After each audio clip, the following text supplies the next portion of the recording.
Welcome to the channel, everyone. I'm Skratch. This is another Raid Shadow Legends video. Happy Saturday, everyone. In today's video, I want to talk about 15 epic champions that saw a massive value surge, or will see a massive value surge from here on, guys, with the addition of the new content. Now, this video is not meant to tell you to go and level up those champions ASAP to 60, go and book them, get masteries. No. This video is to make you aware of what champions will be useful and do not feed them. Keep them in the vault till you need them. It really depends how many of you guys are really pushing into the Curse City, how many of you guys are definitely ready to take on the content. You know, it requires a lot of champions. And I'll be very honest with you. These are 15 epics, but I feel like you're gonna need 1500 more, okay? That's how I feel with this content, with all of the new rotations and restrictions coming. I think they are 5 in total. Now, before we quickly move over to that, guys, I want to get my champion chase tournament done. I already got my Tormin, so that gave me 650 points. I opened 10 Ancients, which gave me 10 Rares, and is at 2500 points. We're going to try to get it quickly. I do have 2 epics that I need to summon for the fusion. I just want to show you that you should do this now. Don't wait for anything else, you know. This will give you 250 points per each one of the characters. Now, unfortunately, I missed on 50 fragments, so I will definitely have to complete the Path of Light event if I want to get the fusion done. I was that close to complete them. It's not because I couldn't, I forgot. Okay, I literally just didn't realize that I needed a few more points to get them done. So let's crack on with these Ancients. And I feel like we need, what, 1200 points? So we do need to open quite a few shards. Thankfully, we do have 2x on Voids, 10x on Georgid.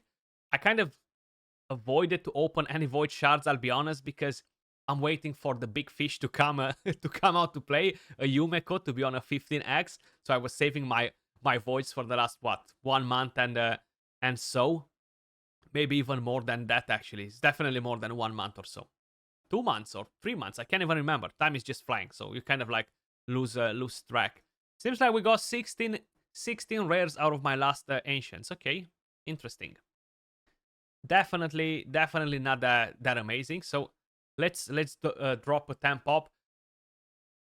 500 points. What does that even mean? Probably we got an epic, yeah. We got an epic next to it. That's what it means, okay. So I think we need 500 more from here, judging by what we've got from the other. Oh, actually, no epic whatsoever. We just got the rares. I forgot, it's 50 points per rare. Ooh, 1400. We got probably quite a few epics in here. Maybe 3 epics. Yeah. Atlan the Golden, Frenzy the Cackler, and Ursula the Mourner. So that's actually pretty good because I don't necessarily need these epics. I think I have a copy of each one of them, which is good because now I definitely want to keep a copy of pretty much every single epic. It pushed me closer to the Mercy, which is fine. I'm happy with that, and we managed to get a legendary skill tome as well with what we open from there. So I'll take that as a win. Now we do have the new content, the City of Sanos, and 4 different locations. I'm not gonna talk much about the first couple of locations, guys, the Cobble Market or the Dead Rise, because these are meant to be the more accessible stages, the ones that don't have so many restrictions in place. They are easier to complete, but if you have the champions. If you don't have the champions, they're not easy, okay? Let's be honest. If you have champions, you can do them. If you don't have the champions, they're not easy. As simple as that. And they will become more challenging the higher you climb, of course. More levels on the enemies, etc. So it won't be easy, you know. And I'm not really going to focus on this. I'm going to focus on the higher areas where you're going to start having more restrictions. You see right here, only defense champions from these specific factions. Here, you only have the factions as a restriction. So it's a bit different. Force champions from these factions. And the higher you get on the stages, the harder conditions you're getting as well. So for example here, rare and epics only from these factions. Thankfully, there are quite a few awesome epics to do the job. And the more you're going into Soul Cross, for example, the harder it gets, you know? Force, HP, and support only.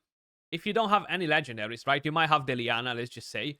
And if you don't have anyone else, you're not gonna do it without epics. You need them. You're definitely going to need them. So that's where he becomes like the GOAT. Look at that. Make a full team with him, you know, and go and defeat the content. But there are a lot of things that are pretty challenging overall. And how I mentioned, you will want to keep as many champions as possible. And this is not a video to tell you go and level up these champions instantly, but a lot of these champions will have a massive value surge, and not only with this rotation, but with future rotations as well. And some of them can become extremely important.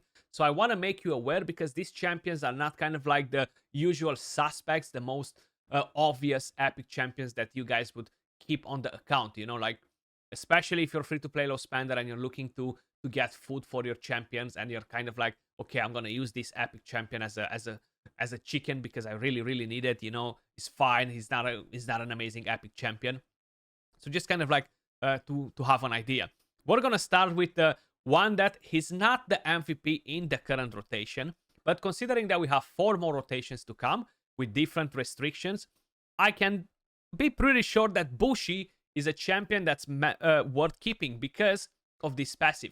Revives this champion with 30% HP and places an unkillable buff on this champion for 1 turn. Spirit Affinity on a 3-turn cooldown. If you guys know what the next champion that we have on the list did, Basilisk soloed the Sand Devil, okay? And Bushi can be in the same situation in the future, so make sure you're not feeding Bushi, guys. This is what matters the most right here. He's very unique. There are not many champions in the game that can do this, and I really have a feeling that he will be used as Basilisk was used in the next rotation, or in one of the next rotations, you know. The rest of the kit is not that impressive, honestly.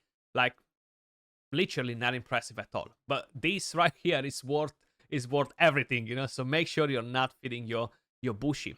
Moving over to the next champion, guys. Of course, I just mentioned him, Basilisk. He came out of nowhere to get the job done, you know. And again, he does have a AoE, which is great on a stun set for a lot of other content. And a lot of people were not using this champion because he's not one of the wow epic champions. Yes, you can use him in the secret rooms. You can use him in faction wars if you don't have better options. And at the same time, a lot of people will be like, yeah, I'm not going to use him. But his passive was the MVP, right? Revives this champion to 30% HP when killed and places a block damage buff for 1 turn. On a... Why does it say 8 turns? Was the passive on a 6-turn cooldown? Probably. I thought that was on a 4-turn cooldown for whatever reason, but seems like it was on a 6-turn cooldown. So if he did it with this cooldown, imagine Bushi that has it on a 3-turn cooldown. Half of his. You can literally do it with 200 speed, which is going to be much better. Then, of course, we do have another awesome champion that is not really being used. A lot of people kind of like hated on this epic champion, and they kind of like always pointed, well, you have plenty of different ones to get the job done. She's not such a good reviver. I always liked her for the Scarab as well as a progression one because she has a nice revive. But Melga Steel Girdle, guys, not only for faction wars, but she can be used for other content now. The A1, not very crazy either. The A2 places a shield buff on all allies equal to 20% of this champion's max HP for 2 turns. I like that the shield is based on her max HP. Chuck her on a bolster set and you'll be getting a lot of value out of this champion. Plus, you're getting continuous heal on all the team, and you're reviving 2 random allies with HP, turn meter, and a shield on them. And you have an HP aura for all battles. It's only 15%, but hey, I'll take it, okay? I'll take it. Then the next champion, guys, is going to be Morag. I know some of you guys are using this champion. A lot of you guys are not using this champion, and she will be literally one of the most important champions for all the mega endgame Krakens, for example, because if you're trying to defeat stage 19, you will not do it without her. There's no way in hell that you're gonna do that stage without Morag. You have double Taras that they have 8.5k defense. You have Marichka in there. The craziest champions in the game. Literally, they've done that stage just to annoy people. That will be the biggest challenge out of the series of Sintranos. And she's good because she deals damage, okay? AoE attack, the strengthen, and you have the ally attack, plus the passive, which is nice.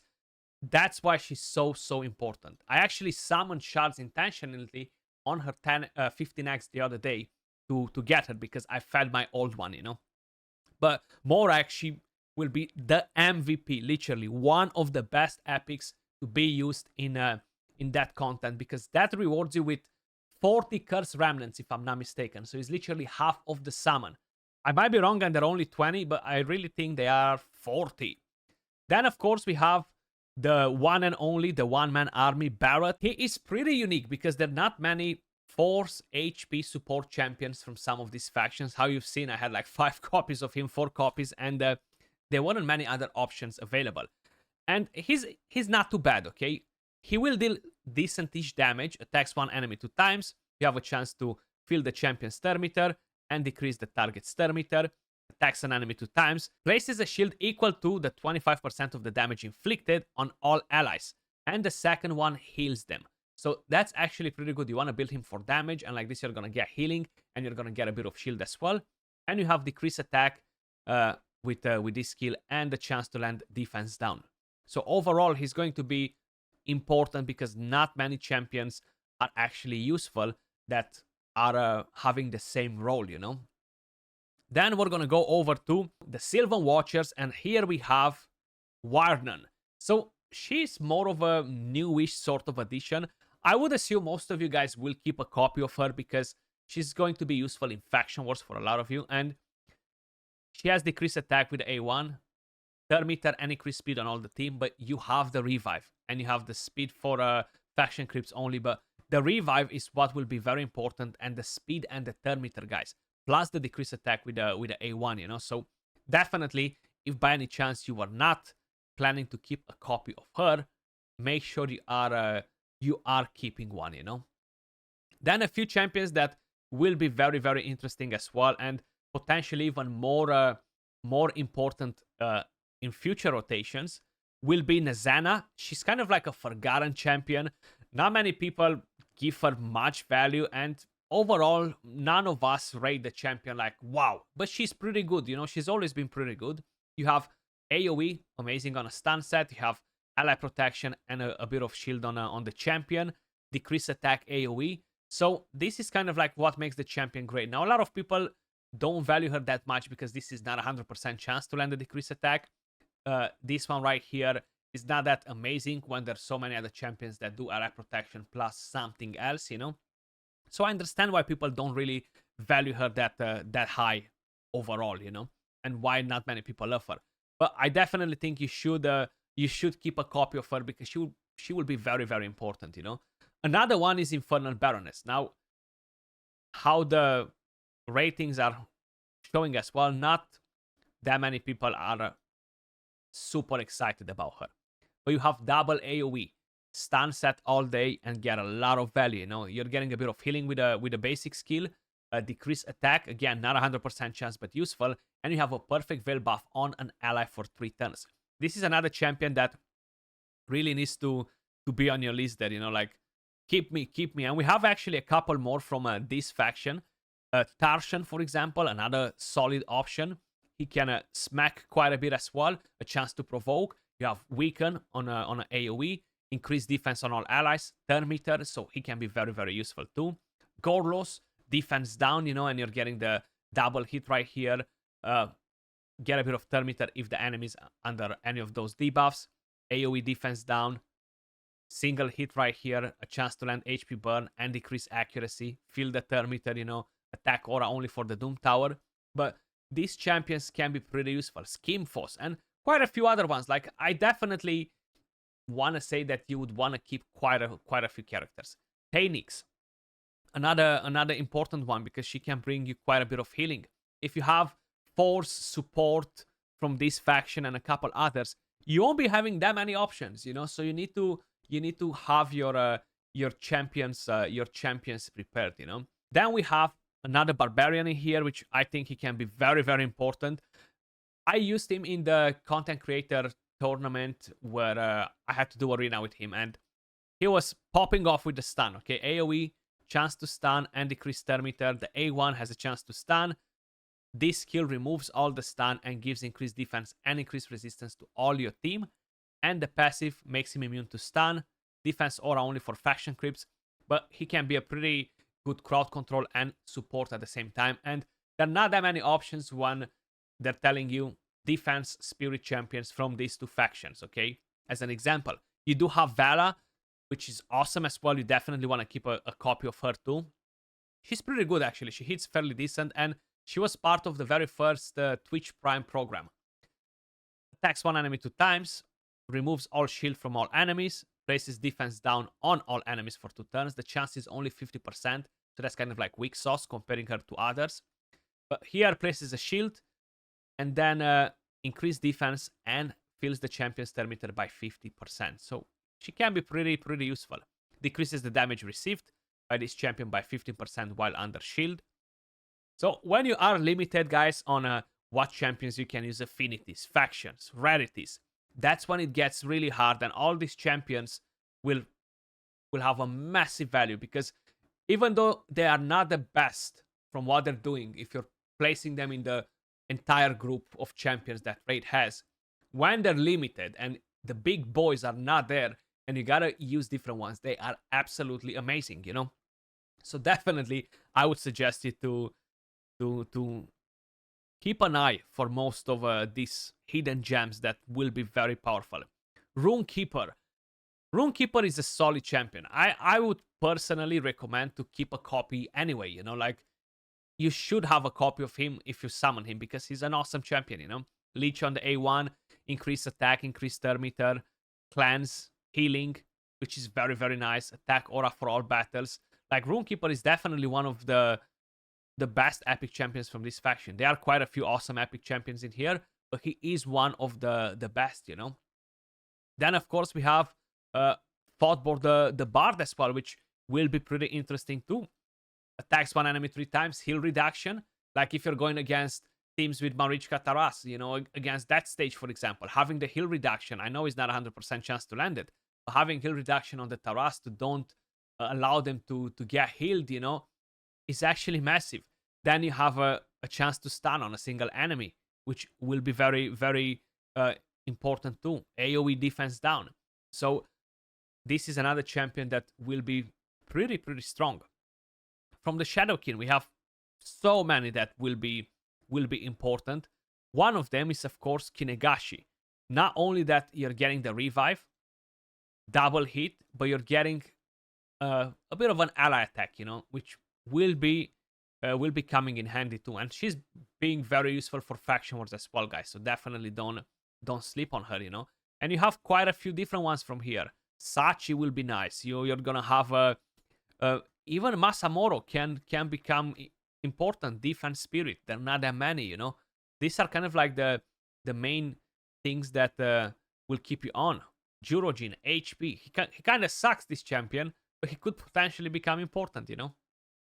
And I do want to kind of like mention at least one more, guys, because I used him quite a bit before, and I haven't used him in a very long time because he kind of like got power creep to the next level.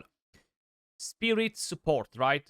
Again, you don't have many of this affinity as support characters. Steel Skull. His A1 kind of sucks in 2023 comparing him with other poisoners.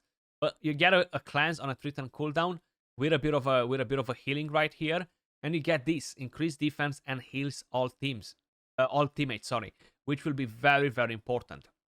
But these are 15 epic champions, guys, that you should definitely keep an eye on. They will have a massive value surge if they didn't have it just yet. And how I mentioned, don't go and 6-star them directly. Wait till you need them, because maybe some of them won't be on the highest difficulties. They will be on the lower ones, and you can play around with different characters to do it, you know. And it really matters what sort of conditions they have, what factions they're involved, affinities, etc., which will really determine what champions are really the GOATs, and they really need to go at 6 stars. But make sure you're keeping them in the vault and save them. Don't feed them now, and I would suggest you to do this for as many epic champions as possible. But that was all for the video, guys. Hopefully you enjoyed it. Let me know in the comments down below if you would like to add any of the epic champions that had a massive value surge on your account for this current rotation. Appreciate all of you guys watching, and I'll catch you all in the next video. Peace.